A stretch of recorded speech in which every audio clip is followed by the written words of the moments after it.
Coach Drinkwitz from Missouri, joining us on 24/7 Sports Social Distance. Coach, how's it going? Man, it's going great.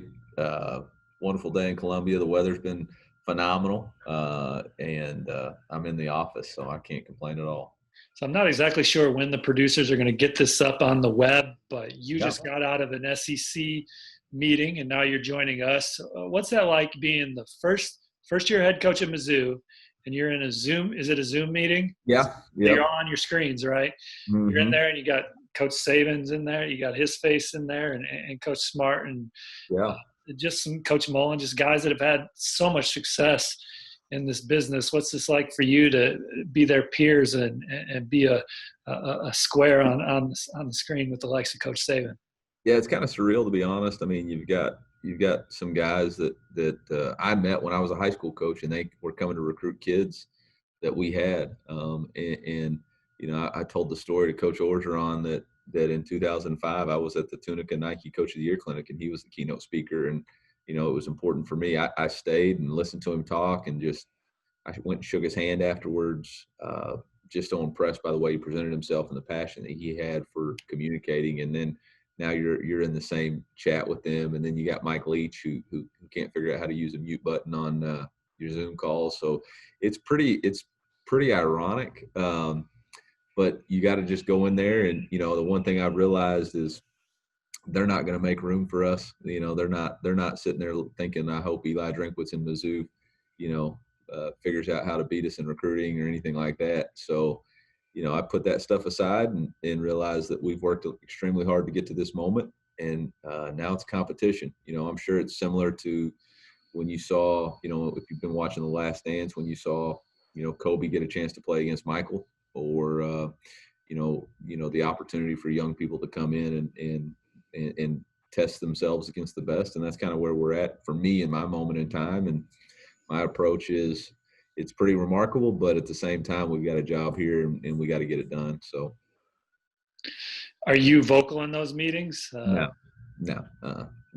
There, you know, there's a saying, and I don't know who said it, but you know, it has to do with, you know, if people can assume you're an idiot and then you speak and you erase all doubt. You know, I just sit there, and unless it's imperative for me to interact or ask something that's important, I'm just a fly on the wall, seeing and observing, taking notes, and go from there. Now, did you always eye the SEC? Is that where you wanted to be, or was that just the Power 5 job that was advantageous at this time for you to make the jump? For me, it was all about the right fit and the opportunity. You know, I've been blessed to be in a couple of different conferences, and I don't necessarily know that, you know, obviously the SEC is the best from a player standpoint, resource standpoint, but I was looking for the right opportunity for me and my family and for the people that I would bring with us. You know, I think people are your most powerful resource, and you have to be able to attract the right people, the right like-minded people to help you achieve your goals. And there were different opportunities in time and different opportunities possibly for us to choose. But for me, Columbia, Missouri was the right opportunity for all the right reasons for me, from a competitive standpoint, from a league standpoint, from a proximity standpoint, from a recruiting availability standpoint, and from an ability to attract people from all over the country in order to recruit. So that's what made it for me. I mean, we're in the middle of the middle. We're in the middle of the United States, which means that we can get just about anywhere from here, and we can recruit a great brand of football here. And we're a little bit of an outlier, so that made it attractive to me too. That I wasn't going to have to be in the same box that everybody else in the SEC was going to have to be in, the recruiting box. I can expand that a little bit, and that was honestly something that made it attractive too. We've seen Mizzou recently in SEC championship games. How quickly can you guys get this thing back there? Well, it's all about recruiting. You know, I mean, we've got to raise our profile in the recruiting race, and we've got to get some players, and then we've got to buy into the message, and obviously you got to make a few breaks too. I really don't know a timetable on anything, especially with what's going on with this COVID-19. But I do know that it's been done in the past, and there's a pathway to do that. And I think there is some key recruiting that could be taking place in the next 2 years that could elevate us to a different level. You've been at Mizzou for 5 months now, or something like that. You've watched film of your personnel. Does your offense fit what you've inherited? Well, I mean, that's the biggest challenge with this COVID-19 is that, we had 3 practices, we had some walkthroughs, but we didn't have enough time to truly assess where our quarterback position is and who's going to be the starting quarterback. None of the guys had enough time to get into the system, to make mistakes, learn from the mistakes, and function in the offense. The one thing I would say about us offensively is we're not box driven. It's not everything fits into the box. I've been fortunate enough to coach some really good players, and my high school background, along with being brought up with Coach Malzahn, is we're going to direct the offense to the strength of our players. And while we have a framework and a base of who we are, it can get pushed in any direction. Ryan Finley at NC State was a lot different than our offensive quarterback last year, Zach Thomas at App State. They both had different strengths, and we were able to play to those strengths. For us, our offense fits into a philosophy of we want to play with a rhythm, which is a no-huddle, attacking the defense and controlling the tempo. We want to be attacking, which is a dominant downhill run game, vertical shots, and then we want to have a hallmark of execution. So, again, the question you had is, does our talent fit the scheme? I think for us, it's about what we're going to do to make our scheme fit the talent that we have. Going into Enos Rakestraw's decision, yeah. Were you watching that just to dot I's and cross T's? Because you kind of thought he was going elsewhere, right? Yeah, I had gotten word that he was going somewhere else. And so they were originally it was going to be on the big screen in our staff room. And I was like, nope, not doing it. I'd kind of moved on. We were still in a fight on 2 other players. So I was trying to shore up those things. And it just so happened somebody brought me the phone and was like, Coach, you need to watch this just in case. And then what you saw was just overwhelming reaction to winning that battle. I didn't know it was going to get the attention that it did. Didn't even know it was going to be recorded. Had no, didn't know all that stuff, but just had a genuine moment. How much fun are you having at Mizzou right now? Just talk about some of your favorite things that you've encountered since you've been there. Well, it's exceeded expectations as far as the passion for the program. The city of Columbia itself is an ideal college town. Actually, it's more than just a college town. I mean, it's got access to a lot of different things. I've been able to be in St. Louis and Kansas City to access even larger cities if I want to, but can retreat to Columbia and have that interaction and feel of a college town. You've got some great venues like Booch's and Shakespeare's and Murray's, and just these places that are only in college towns that you absolutely love. And that's been a lot of fun. The facilities, they built $100 million end zone facility that I get to really break in, which is phenomenal. And so that to me has been exciting. And, I wake up a lot, wake up and drive in, and a lot of times they're just, say thanks, thank you to the Lord for allowing me to have this opportunity, because I'm not sure that I ever dreamed in my wildest dreams this would be what it is. Your career has kind of been a whirlwind then. Even the last 2 years, you and your girls are at NC State, your 4 daughters and your wife, and then you're at App State, and now you're at Missouri. Just kind of put that in perspective. Yeah, I mean, the minds have been playing the ways the Lord directs your steps is basically how it played out. We had just finished another 9-win season at North Carolina State. Was involved in a couple of offensive coordinator searches and really, wasn't planning on making any type of move or transition. Really loved our time there. Dave was great to me, and a head coaching opportunity at App State presented itself. It happened just like everything in this profession very quickly. And next thing I know, I was headed up to App State, didn't coach in the bowl game, and trying to continue what Coach Satterfield had really already, he had done an unbelievable job transitioning and had that thing at a high level. And that presented a challenge because you're coming in, replacing somebody who'd already done it at a very high level. How do you maintain and even supersede what had been done? And so for us, we just laid the vision of always compete to do it better than it's ever been done before. How can we be better today than we were yesterday? How can we be better tomorrow than we were today? And ultimately, how can we have a better season in 2019 than they had in 2018?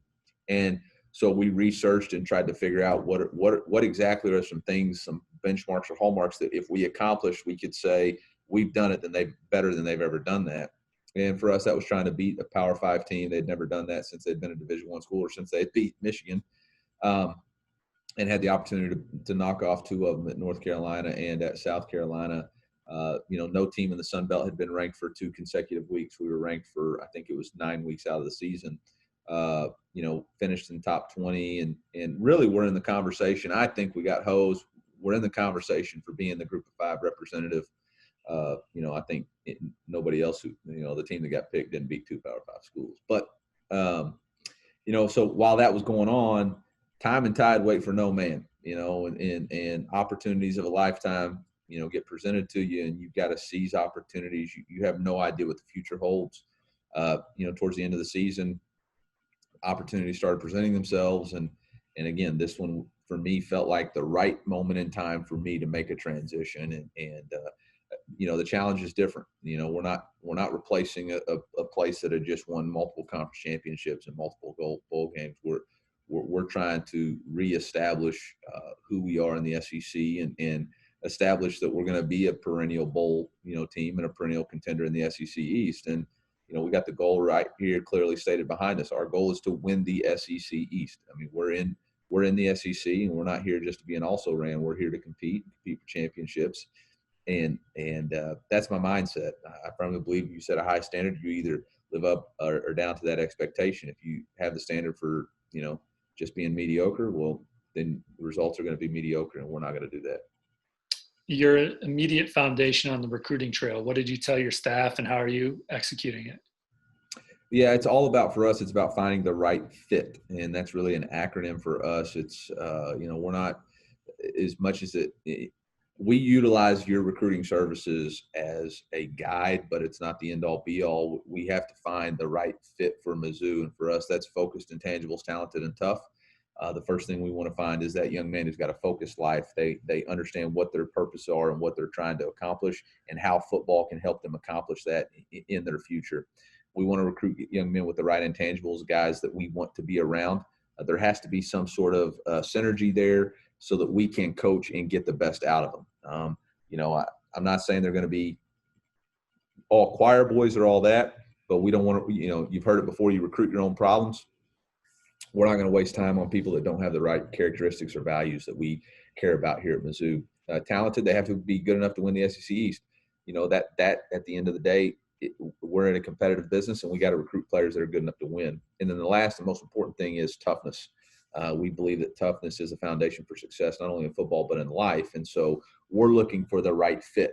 Now, once we idea the characteristics that we're looking at, then you have to identify, all right, where do we go about recruiting those people? Well, for us, we have a state of 9.9 million people. It's got 2 bookends in St. Louis and Kansas City that has extreme talent there. We're going to start in the state of Missouri.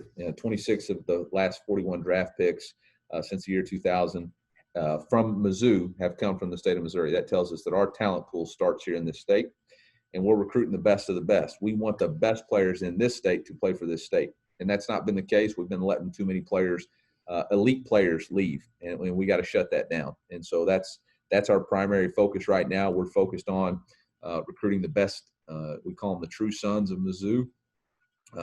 Those guys that want to be and represent Mizzou. We firmly believe that if you play at Mizzou, you represent the state of Missouri. And then outside of that, we have 3 direct flights from Columbia, Missouri: Dallas, Denver, and Chicago. And those 3 areas have elite amount of talent. We've not done in the past. They have not done. They have not recruited really Denver or Chicago. We've really invested a lot of time and energy in those places. And we're going to try to, it may not, we reap what you sow. We've sowed some seeds. We may not reap that harvest this year, but we're going to be in those places. Again, we can't do it like it's always been done. If you do the same thing over and over again, expect a different result. That's the definition of insanity. our goal is to do something different. That's why we're calling ourselves the New Zoo. We're a new identity and a new program and a new way and a direction.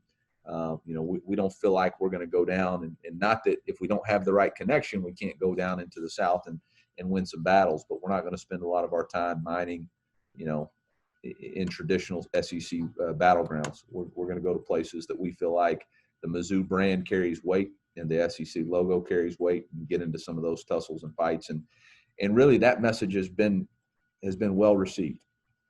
I think we got 9 commitments right now, a lot of them from the state of Missouri, and that for us is a good sign, and that's the direction we want to have.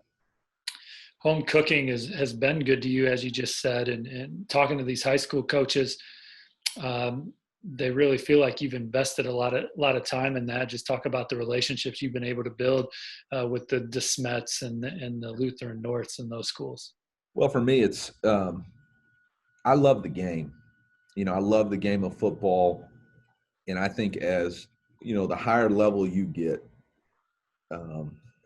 you owe it to give back. And really, for me, that's all we're doing. As I was a high school football coach, I understand the day-to-day struggles of that job, and all I'm trying to do as a college coach is give back to them in whatever way, manner, or shape that can help them. And that's what I've asked our staff to do too. And those guys have free access. They have my cell phone. We're doing Zoom clinics with them. We're able to give and share as much information with them as we have. And that really is not, if it helps us in recruiting, great. Obviously, that's part of it. But more importantly, I'm trying to help the game. I want to help the game. I think football is the greatest game ever invented. I think it teaches us more than we know, and I love the entertainment value and all that. But the people that actually play and participate, whether it's coaching, whether it's on the field, whether it's athletic trainers, whether it's support staff, that teamwork, that camaraderie, that disciplined approach on a day-to-day basis, there's nothing better than that. And I've been asked all the time, what's the best win you've been in? What's the most memorable thing? I've been fortunate to be part of national championships, Fiesta Bowl championships, conference championships at all different levels. I've been a part of state championships. I've been a part of head seventh grade coaching wins. In the locker room, they all feel the same. It's all about a shared accomplishment among a group of people committed to a singular goal. And it doesn't get better than that, in my opinion. And so for me, that's the joy, and that's why we give back. I want everybody to enjoy the game like I enjoy the game, and if we can do that by helping high school coaches encourage participation, man, I'm all for it. Coach, how do you go from Springdale High School in Arkansas, where you're the OC, to getting that QC job at Auburn without a high-profile player background? Well, there's several verses in the Bible that I tend to lean on when I try to explain my journey. Work unto the Lord, not as unto man. Commit your ways to the Lord, and He'll establish your plans. Trust in the Lord with all your heart, lean not on your own understanding. In all your ways acknowledge Him, and He'll make your path straight. For me, it was the right opportunity at the right time. It was a weird dynamic because the Springdale High School head coaching job had just come open, and I applied for it, didn't get it, and had some opportunities to leave, but felt like, I need to stay here and see this through and not be that guy that if they don't get the job just gets mad and leaves. And then Coach Malzahn called and had a quality control assistant's job. And at that time, they weren't nearly as attractive as they are now. It was $14,999 a year, no benefits. Had a 2-month daughter at the time. My wife and I were living in Springdale. We were at the peak of the housing bubble. So, we'd bought at the peak of the housing bubble. So, when we sold our house, we were $50,000 below market value when we sold it. So making that move, living in an apartment and sacrificing was not the most advantageous thing to do. But I think what Coach saw in me was somebody who he could count on to do the job that he wanted to get done at any moment. I mean, if he needed coffee in the morning, coffee was going to be made. If he needed me to run to Chick-fil-A and get him 2 sausage burritos with salsa, sugar, no cream, in his coffee, he knew he was getting that. And I think that's the approach I took. And and it worked out. The one piece of advice I always give when people ask me about, Coach, what would you say if somebody wanted to make that journey? I think the number one thing you have to ask yourself is, why do you want to do it? If you just want to do it for the Saturdays, the Saturdays, those Saturdays are only 12 times a year. There's a lot of other days in there that aren't nearly as fun as those Saturdays. But if you want to do it because of the kids, if you want to do it for the right reasons, then at that point, just make sure you count the cost, because the cost is extremely high and there's no guarantees. That first year, you had 14 Saturdays. It worked out pretty good. How did Coach know you? Did they recruit one of your guys? No, so I worked with Coach Malzahn. That's kind of part of my high school journey. Whenever I was, I first met Coach Malzahn in 1998 at an All-Star coaches game. I was underclassman there. My head high school coach was the head coach, and so I was there as basically a student manager in my 9th grade year. And Coach Malzahn was one of the assistants. And we met, and I told him then, I said, hey, when I coach, I want to come coach under you. And he said, okay. Well, when my senior year in college, I needed to get my internship. And so, I called him, and he said he would work with me. And so I had to pull some strings, ended up going to Springdale, worked with them for a year in 2004, and just maintained that relationship. And 6 years later, it developed into an opportunity at Auburn. And then in 2012, he hired me as his running backs coach, special teams coordinator. And he's somebody I still I've talked to him twice today, and lean on for advice, and just one of those things where those relationships pan out. Cam Newton, best college player you've seen. Just talk about that year. Yeah, there's two things about Cam that stand out to me. One, he had elite work ethic. I think too many times people just assume that he was a big guy who could just run people over. He really worked and refined his craft. He spent many thankless Saturdays in the summer working on his own, throwing on his own, putting in the time to have an elite season. And then the second thing is he was the best leader that I had been around. The team really just galvanized around him. And you're talking about a guy who had been there for, I think it's remarkable. He had only been there for, 9 months when the season started, and yet the entire team rallied behind him. And obviously we had the whole different things throughout the season. But in that locker room at halftime of Alabama, it was him that stood up, gave the speech to the team. And it wasn't a speech. It was just, hey, it's time to put up or shut up. Let's get this thing done. Get out of the way. Get on. Let's ride. And that's not, exactly it. But and then we went out there and won the game. And, most people have heard about different speeches and, people give them or whatever. I mean, he went out there and was a man of action after he did it. And I've got the utmost amount of respect for him as a player and as a leader. And by far the best college football player I've ever seen. Besides getting coach's coffee and his sausage, whatever, what did you get to do on the field in the QC role that year?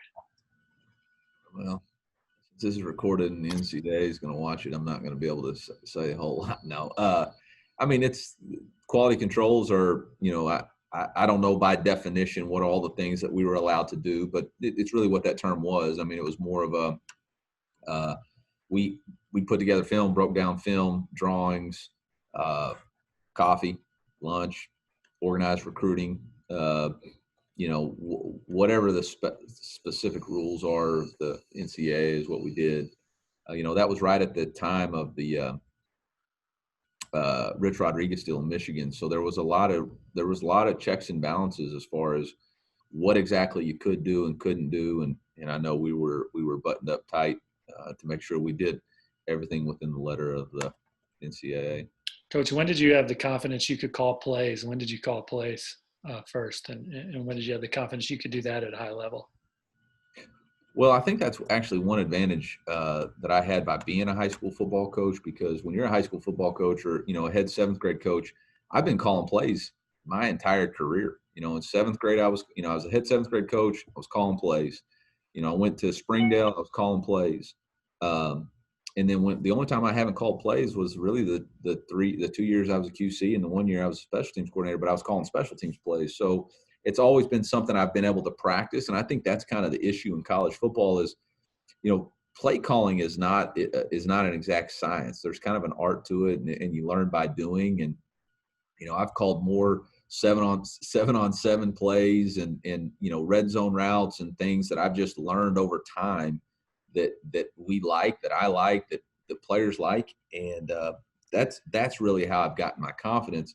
The one thing that I've also learned is that every quarterback is different. And so you have to be comfortable enough as a play caller to go ask the quarterback, what do you like in these scenarios? I'll never forget after the 2016 season, Ryan Finley and I sat down and really dissected where we came short in 2-minute drives. And one of the things was he wasn't comfortable with some of the plays I was calling. And so we really spent a large amount of our time in the summers dissecting, okay, why did I call this? What can we call? What are you comfortable calling? And it really changed our entire outlook of how we would call 2-minute drives. And we were actually in both 2017 and 2018, one of the best teams in the country before half drives about scoring points. And it was all because I lowered my ego enough to approach him and say, okay, how can we get better?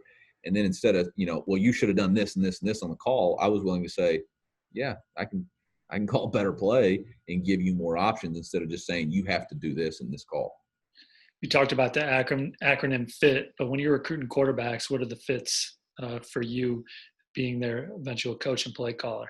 Yeah, to me, quarterbacks come in all shapes and sizes, and that's the number one thing I've learned about quarterbacks is there's no, there used to be a prototypical NFL quarterback. I think we can throw that out the window now with the emergence of Russell Wilson, Drew Brees, Lamar Jackson, Baker Mayfield, Kyler Murray. Then you do have the traditional quarterbacks with the Aaron Rodgers and those kind of things. So for me, there's 5 characteristics that stand out about a quarterback. The number one's toughness. He's got to be mentally and physically tough. He's got to be able to make a play when the left tackle doesn't block it perfectly. He's got to be able to stand in there and deliver a football. And he's got to be mentally tough enough that if he throws 2 interceptions in the game, with 2 minutes left to go in the game, we put him out there. He has the toughness to put all that behind him and go lead us on a drive. The second thing is preparation. The separation's in the preparation. His confidence comes from his preparation. There's zero chance that in the 20 hours I have in a week, I can prepare him for every look he needs. He's got to be able to spend that time outside of the game or outside of us preparing to be elite. The third thing is decision-making. I can teach him what to do all the way up until the ball snaps. But when the ball is in his hands, what kind of decisions is he going to make? He's got to know, yeah, I need to fit it in here. Yeah, I don't need to fit it in here. This is a situation in the game. We're in the red zone. He's got to know all that stuff. And I got to trust that he's going to make the right decisions with the ball in his hands. The fourth thing is accuracy. People get caught up in arm strength. I've never heard there's no defense for a strong arm. I've always heard there's no defense for the perfect throw. And to me, accuracy is the result of great preparation, fundamentals, and technique. And so that's something that we really look for is he an accurate thrower? Can he replicate his throwing motion in crucial situations and get the ball where he needs to get it in a certain amount of time? And then the last thing is leadership. In college football, you got to have a certain amount of leadership. And the best quarterbacks I've been around have been gatherers. People want to be around them and they want to play for them. And so those are the 5 lenses that we look through. Do they display toughness on film? Do they display preparation? Are they reading the coverages? Are they taking their first throws? Can they get through a progression? What's their decision making? Why did they throw interceptions? What are their 5, 10 interceptions look like on tape? What is his accuracy? Is he a 60% completion guy? If he's less than that, why is it he just doesn't make the throws? Does he not anticipate? Is it the scheme that he's in? And then the 5th thing is what we ask and try to dive into is what's his leadership capabilities. Coach, we appreciate you joining us here on Social Distance here with 24/7 Sports. One more question, player likeness. Yeah. Mizzou, what are the benefits there for your guys at Mizzou? That's an intriguing question that you ask there, because I'm not sure how this whole thing of name, image, and likeness is going to play out. I'm not sure where this is all going to go is from, what they're really trying to decide. There's really 3 phases it's going to go. And as a league, we're trying to be uniformed in our approach that we hope there's a nationalized, policy in place so that there's not a policy in California and a policy in Florida that governs differently. The one thing I always tell every recruit, regardless of name, image, and likeness, regardless of any of that stuff, is that when you play at Mizzou, you play for the state of Missouri. And there's two large metropolitan bookends to our state, Kansas City and St. Louis, that have large corporations that invest in our university because we are the flagship university of this state. And when they play for Mizzou on the front of the jersey, they get a chance to represent themselves on the back of the jersey. And everything they do is going to be examined by our state. And I think it's a great place to live. I think this is an unbelievable state that's got a lot of opportunities from a build your brand opportunity. And again, when you're the state flagship institution, when there's no other Division I schools within your state, you got the right of way on every Saturday. And I know there's no other school in the SEC there's no other school in the SEC that's like that, that can say that they're the only Division I school in their state and has two large metropolitan areas and has the large companies that we have. And I think it's a great opportunity for the right people who really believe in Mizzou and the power of the Zoo.